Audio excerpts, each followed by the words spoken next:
Hey everyone, in this video I'm going to be talking about the new Pokemon Go Buddy feature, which is the best type of Pokemon for the buddy system for you to use, and some more happenings on Pokemon Go, such as new tech gadgets that you might not have considered that might help you play the game, level up, etc. faster. But before we get to that, let's just start on something that's really important and yet really overlooked.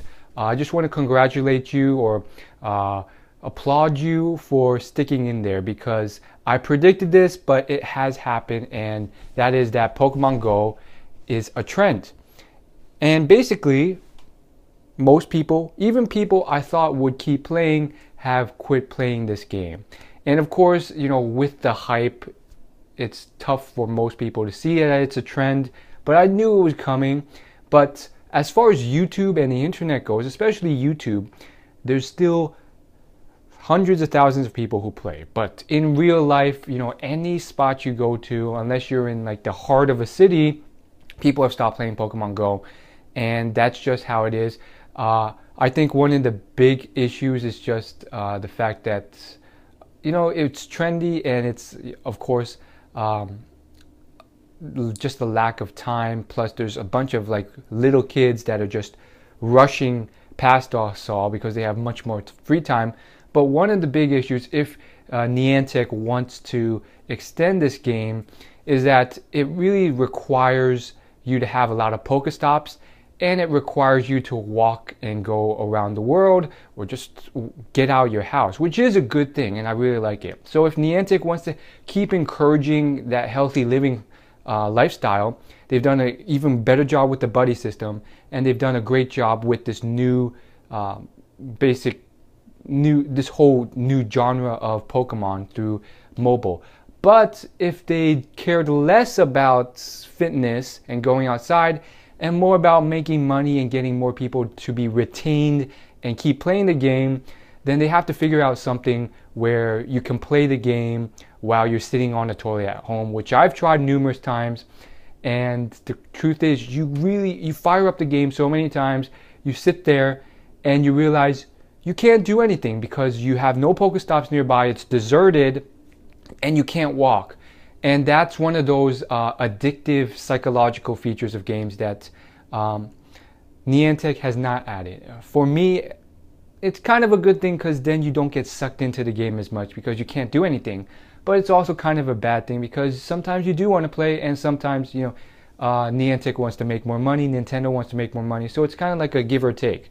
Do you want to be less productive and you want to get psychologically addicted to the game, but do you want the game to be more fun? Anyhow, that's all I got to say. That ends my rant. Let's get on to the Pokemon Buddy feature. So this has been talked about a lot. They've data mined the game. It's finally been released.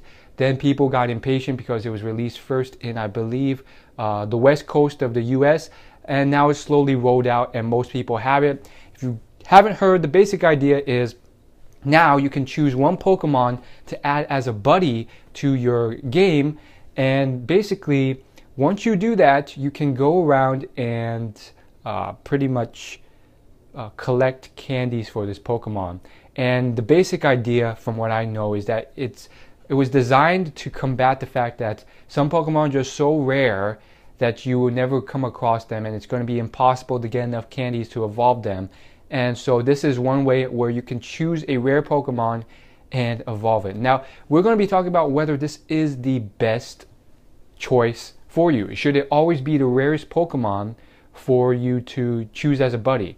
And the answer is not always. So sometimes you got to use this outside of what maybe it was designed for, to better level up your system.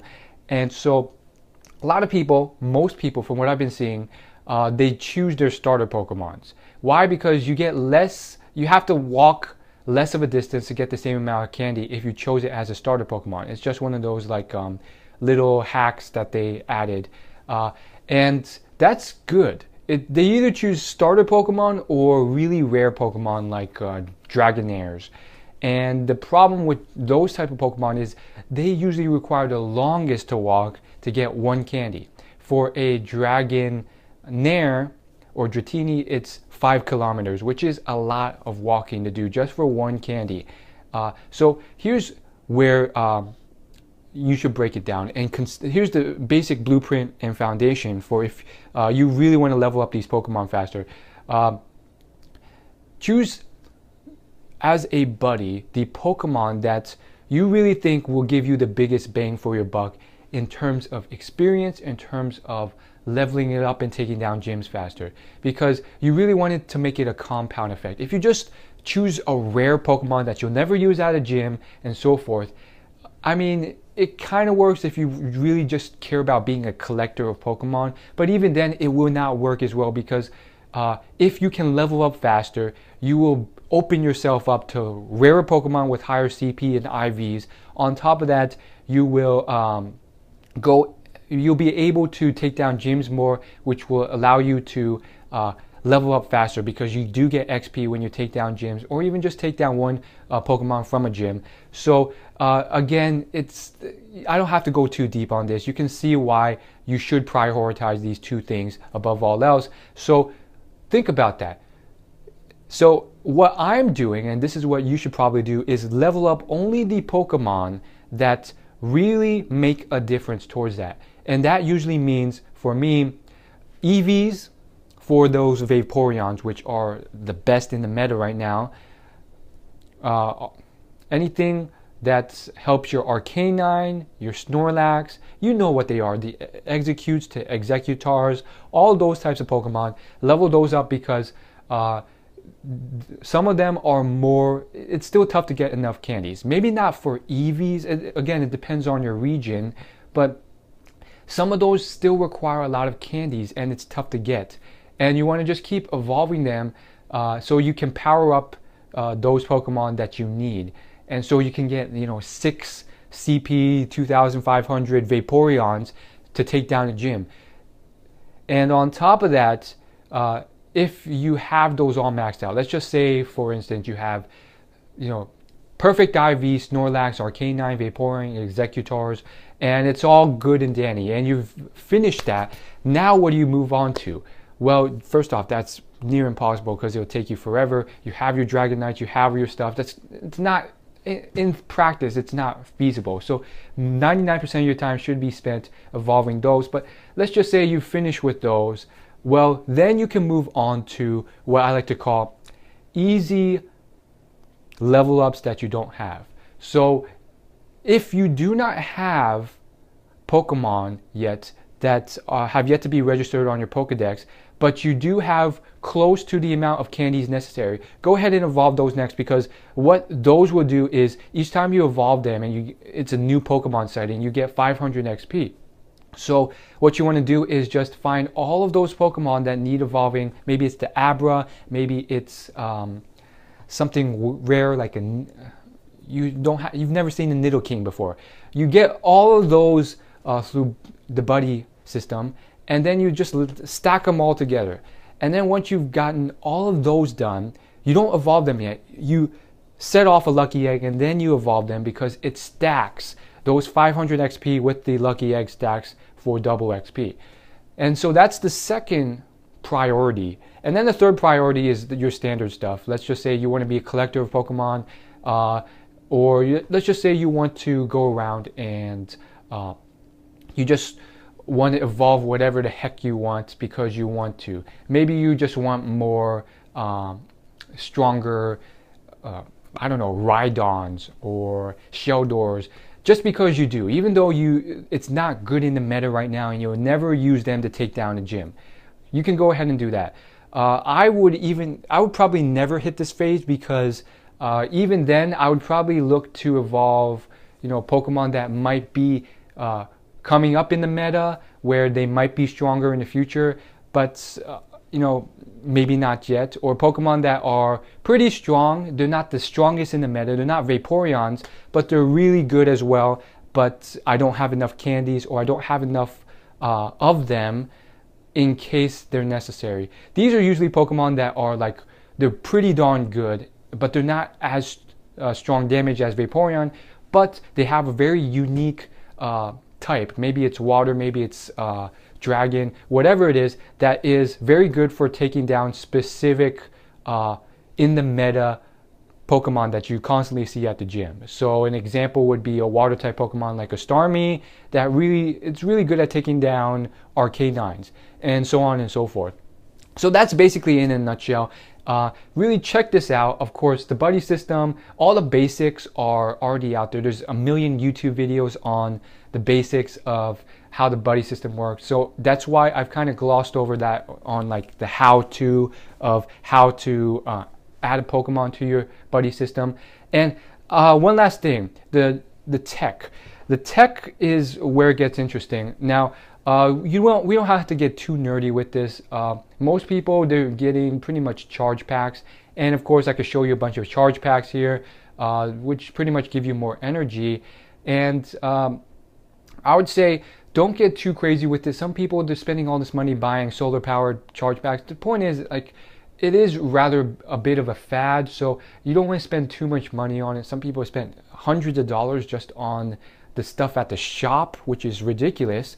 But I just want to point you to one thing. Again, no affiliation, no sponsorship to this. But what I have here is basically a flashlight / charge pack in one. And it's very light, very affordable, and very easy to slip in or put in your pocket. So this is what it looks like. It functions as a flashlight and a charge pack. And as you can see, it's not very big at all, very sleek. And it works just as you would imagine it to. There's a button in the back, you can hit it and it turns on the flashlight. This one's cool because it comes in numerous forms. You have the normal flashlight, the flashing flashlight, and that's it. And then, like, if you really want to charge your phone, pop it in, hook it up to your phone, and it gets charged. It's very simple, very useful. This cost me about less than 10 bucks. It was actually on sale. I actually picked it up before I even knew about Pokemon Go. But it's been very useful, especially useful if, let's just say, you're playing Pokemon Go in the dark. I literally saw someone who was playing in the pitch of night, and he was literally using the flashlight on his iPhone, which really drains your battery. So if you really want to go there, try this. Of course, I prefer playing in the daytime as everyone else because it's just a lot safer, and you can see everything a lot clearer. But try it out. There's a lot of very cool charge packs. Again, I'll leave a link in the description if you want more details on this one on Amazon.com. But don't go overboard with this. I've kind of made it my goal not to spend any money with Pokemon Go and just use the free coins I get from gym acquisitions to just like dominate the game. It's kind of a little hack I like to play. Plus, I'm pretty frugal with my money. But if you don't mind spending 10 bucks, go ahead and check that out. It's pretty useful. That's all I gotta say. Thanks for watching. What are your thoughts on the buddy system? I'm always open and interested in revising my theories on the best way of playing or using any part of the game. So if you have evidence and proof of a better way, I love math, any better ways of using the buddy system or new updates coming out, let me know. What are your best ways of leveling up and so forth? And again, just want to thank you so much for sticking with Pokemon Go, because a lot of people have quit. A lot of people have quit. Even people who have, like, they literally got to like level 27 faster than anyone I've ever seen. They've just quit because, you know, they've been too busy. So thanks for watching. See you in the next video, and subscribe.